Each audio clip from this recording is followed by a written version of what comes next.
Bonsoir les amis, j'espère que vous allez bien et que voilà, cette vidéo vous trouvera en forme. On se retrouve pour notre guidance hebdomadaire, donc du dimanche soir. Pas de problème technique ce soir. Alors, je vais prendre d'abord les oracles de la féminitude. Pour rappel, je les prends vraiment au hasard, j'en ai plein, donc juste avant la guidance. Allez, quel oracle, et puis on va aller voir les messages. C'est pas forcément lié au thème. C'est vraiment une question de quel est le message qui est bon pour toi qui regarde, sachant que ça reste une guidance générale. Ok. Il n'y a pas de balance. Je vous montre la balance, mais elle est à l'envers. Il y a une notion de pas de balance. Est-ce que c'est une notion de... Moi, je sens que pas la balance, à un moment donné, stop les compromis, quoi. Il y a vraiment un truc, une fracture comme ça, il y a une posture de positionnement et c'est plus quelque chose d'un peu... un peu de oui, un peu de non, un peu de oui, un peu de non, mais en fait, c'est vraiment cette notion de oui, de posture, de savoir où tu veux aller, de savoir ce que tu veux, de savoir où tu es, de savoir qui tu es. Tu vois, un truc comme ça. Dans cette énergie de la semaine, je peux en prendre une autre, oui. Ok, c'est pas un exil, donc il n'y a pas de déplacement, c'est vraiment quelque chose qui a un vécu interne. C'est un changement qui n'est pas un changement lié à un positionnement extérieur. Donc il y a cette notion de stabilité, d'ancrage puissant. Oui. Est-ce qu'il y a autre chose? Il n'y a plus vraiment de perte aussi. Dans la notion d'exil, il y a quand même cette notion de se déplacer, d'être dans des formes de rupture. Ici, il n'y a pas ça, il y a cette notion de...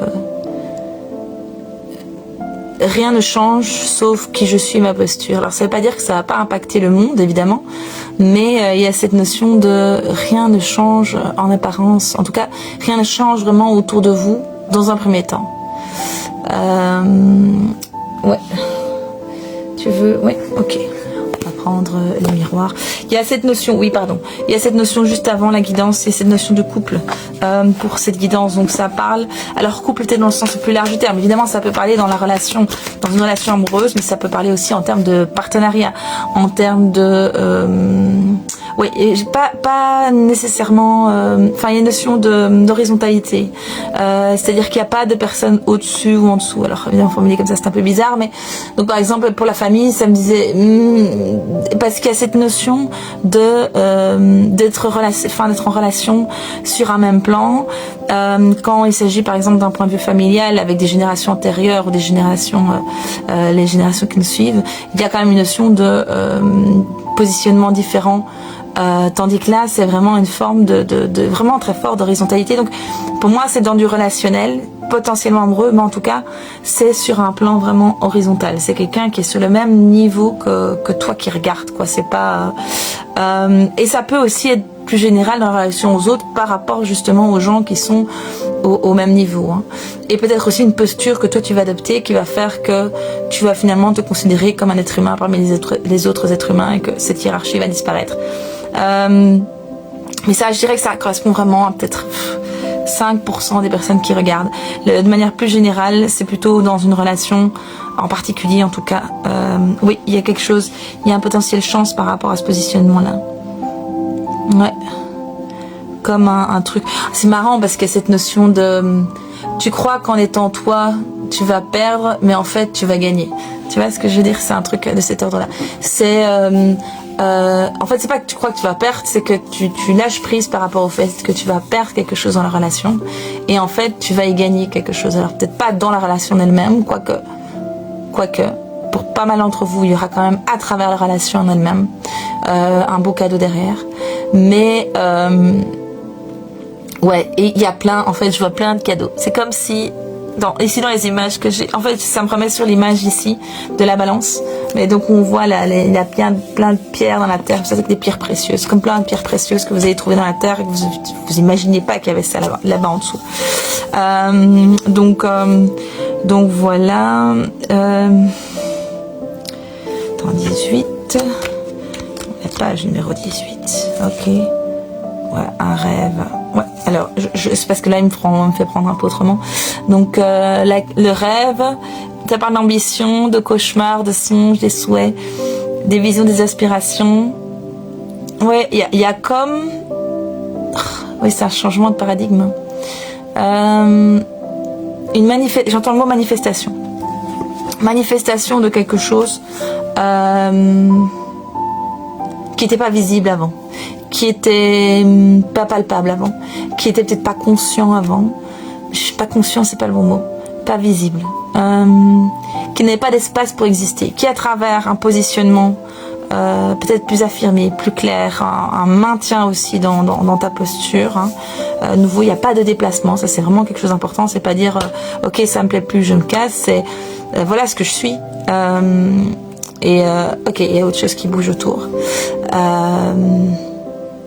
Ça donne un espace, ça crée un espace différent où des choses qui n'existaient pas en apparence peuvent exister. C'est-à-dire que à travers mon comportement, je donne un espace à l'autre pour être dans certains comportements, et vice versa.